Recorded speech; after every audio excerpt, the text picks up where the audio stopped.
എല്ലാവർക്കും നമസ്കാരം. എല്ലാവരും സുഖമായിട്ട് ഇരിക്കുമെന്ന് വിശ്വസിക്കുന്നു. ഞാനിങ്ങനെ കുറച്ച് വീഡിയോസൊക്കെ പോസ്റ്റ് ചെയ്യാനിങ്ങനെ ചെയ്യുന്നുണ്ടായിരുന്നു ഇൻസ്റ്റാഗ്രാമിൽ, യൂട്യൂബിലൊക്കെ. അപ്പം കുറച്ച് പേർക്ക് എനിക്ക് സംശയം ഉണ്ടായിരുന്നു, എന്താണ് കാനഡ ചെയ്യുന്ന ജോലി, എങ്ങനെ പോകുന്നു കരിയർ ലൈഫും പേഴ്സണൽ ലൈഫൊക്കെ. ഞാൻ പറയുകയാണെങ്കിൽ ഞാൻ ജോലി ചെയ്യുന്നത് നോർത്തേൺ ഒൻറ്റാരിയോയിലെ ഒരു പ്രൈവറ്റ് ട്രീറ്റ്മെൻറ്റ് സെൻറ്ററിലാണ്. അവിടെ നമ്മൾ 18 വയസ്സിന് താഴെയുള്ള യൂത്തിനെയും കുട്ടികളെയൊക്കെ ഇൻപേഷ്യൻ്റായിട്ട് ട്രീറ്റ്മെൻറ്റ് ചെയ്യുന്ന ഒരു പ്രോഗ്രാമിലെ പ്രോഗ്രാം ഡയറക്ടറായിട്ടാണ് ഞാൻ വർക്ക് ചെയ്യുന്നത്. ഓൾമോസ്റ്റ് ഇപ്പം 2 വർഷം അടുത്തായി ഞാൻ ഈ പൊസിഷനിൽ വന്നിട്ട്. നമുക്കറിയാം, നമ്മുടെ നാട്ടിൽ ഇൻഡിജീനിയസ് അല്ലെങ്കിൽ ആദിവാസി കുട്ടികൾ എന്നൊക്കെ പറഞ്ഞ പോലെ ഇവിടെ പല പല കമ്മ്യൂണിറ്റികളുണ്ട്. അവിടെ നിന്നുള്ള കുട്ടികളൊക്കെ പല രീതിയിലുള്ള അഡിക്ഷൻസിലൂടെ കടന്നു പോകുകയാണ്. അപ്പം അങ്ങനെയുള്ള കുട്ടികളുമായിട്ട് നമ്മൾ റീച്ച് ഔട്ട് ചെയ്യും. അവർ നമ്മുടെ അടുത്തേക്ക് വരും. പിന്നെ നമ്മൾ അവർക്ക് 3 മാസത്തെ ട്രീറ്റ്മെൻറ്റ്, അല്ലെങ്കിൽ 6 മന്ത്, അല്ലെങ്കിൽ 1 ഇയർ, അങ്ങനെ അവർക്ക് എന്താണോ നീഡായിട്ടുള്ള അങ്ങനെയുള്ള ട്രീറ്റ്മെൻറ്റുകൾ നമ്മൾ പ്രൊവൈഡ് ചെയ്യുവാണ്. ആസ് വെൽ ആസ് ഞാനിവിടെ രജിസ്റ്റേർഡ് സോഷ്യൽ വർക്കറും കൂടിയാണ് എൻ്റെ ഒരു പ്രൊവിൻസിൽ. അപ്പോൾ ആ ഒരു സ്കോപ്പിൽ വരുന്ന സൈക്കോതെറാപ്പി, കൗൺസിലിംഗ് സെക്ഷൻസ്, അങ്ങനെയൊക്കെയുള്ള പല രീതിയിലുള്ള ക്ലിനിക്കൽ ബേസ്ഡ് ട്രീറ്റ്മെൻറ്റുകളും ഞാൻ പേഴ്സണലി ഈ വർക്ക് ലൈഫിനൊപ്പം കൊടുക്കാറുണ്ട് അവർക്ക്.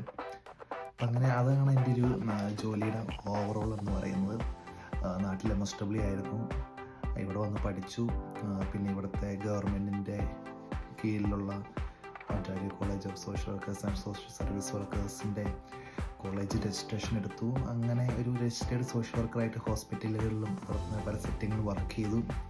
ഇപ്പോൾ നിലവിലെത്തിയിരിക്കുന്നത് ഇങ്ങനെ ട്രീറ്റ്മെൻറ്റ് സെൻറ്ററിലാണ്. ഭയങ്കര ബിസി ലൈഫാണ്. നിങ്ങൾക്കറിയാലോ, ട്രീറ്റ്മെൻറ്റ് ഹോസ്പിറ്റലിൽ, നാട്ടിലെ മെൻ്റൽ ഹെൽത്ത് ഹോസ്പിറ്റലിൽ ഞാൻ പറയുന്നില്ല, പക്ഷേ ഒരു മെൻ്റൽ ഹെൽത്ത് ഹോസ്പിറ്റലിൻ്റെ ഒരു സെറ്റിങ്സാണ്. ഓൾമോസ്റ്റ് ഭയങ്കര തിരക്കാണ്.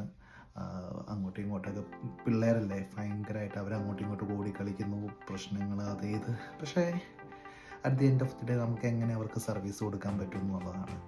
അവരെ എങ്ങനെ അവരുടെ കുടുംബത്തിലേക്ക് തിരിച്ചു കൊണ്ടുവരാൻ പറ്റും, അവരുടെ കൂട്ടുകാരുമായിട്ട് അവരെ എങ്ങനെ വീണ്ടും ജോയിൻ ചെയ്യിപ്പിക്കാൻ പറ്റും, എത്രമാത്രം അവരെ അഡിക്ഷന് നമുക്ക് എടുത്തു കളയാൻ പറ്റും, നമ്മളെല്ലാം വളർന്നു വന്ന ഒരു ചൈൽഡ്ഹുഡ് എങ്ങനെ അവർക്ക് കൊടുക്കാൻ പറ്റും, അല്ലേ? അപ്പം വളരെ സക്സസ്ഫുള്ളായിട്ട് കുറേ കുട്ടികളൊക്കെ നമ്മൾ ഇവിടുന്ന് ട്രീറ്റ്മെൻറ്റൊക്കെ എടുത്ത് പോയിട്ടുണ്ട്. വളരെ സക്സസ്ഫുള്ളായിട്ട് അവർ ജോലി ചെയ്യുന്നു, പഠിക്കുന്നു, സ്കൂളുകളിൽ പോയി കുടുംബത്തോടൊപ്പം, ഗ്രാൻഡ് പേരൻസ്, മമ്മി പപ്പ അവരുടെ ഒപ്പം അവർ എൻജോയ് ചെയ്യുന്നു. അതൊക്കെയാണ് നമ്മുടെ ഒരു മോട്ടിവേഷൻ ഫാക്ടേഴ്സ് എന്ന് പറയുന്നത്.